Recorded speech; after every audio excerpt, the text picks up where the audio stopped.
broadcast the entire Earth, it takes 2 kilowatts, 2 hair dryers. Now a microwave oven uses 1,000 watts or 1 kilowatt. Here's the damage 1 kilowatt can be done by somebody when they take a magnetron out of a microwave and turn it into a ray gun. This is just a small example of a low-tech weapon running on 1,000 watts. Then you have these things here, these huge towers of death.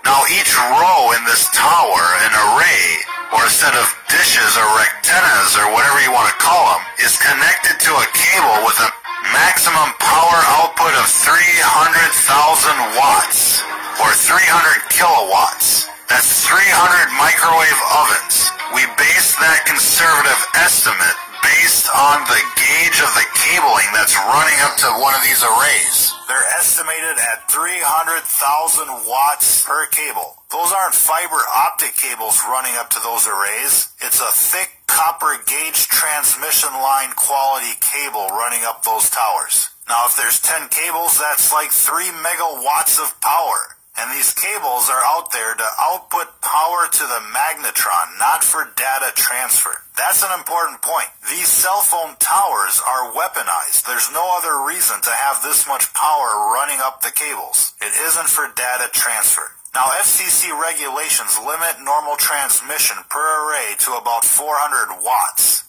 To put that into perspective, 1 watt from your phone can go 25 miles to the nearest tower. A 1,000 watt magnetron on a stick can blow shit up. And these towers have a 300 kilowatt power line running up to each rectenna. And who knows, there could be an amplifier at the top of these towers that steps up the power even more. The point is here, ladies and gentlemen, is that these companies, like Lucent and Google, could turn up the juice at any time and nuke a town.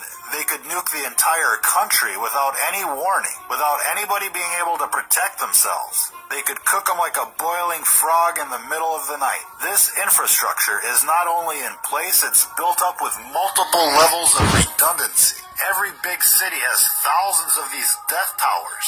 And all that needs to happen is for an AI from Google or whoever to come in and nuke everybody at once and take over. Who out there remembers that movie Terminator? Well, Google doesn't have to send a Terminator to every door or launch a nuclear strike. They can just turn on these cell phone towers to maximum and cook everybody within the city limits within an hour. And then just send in the Terminators to mop up the countryside.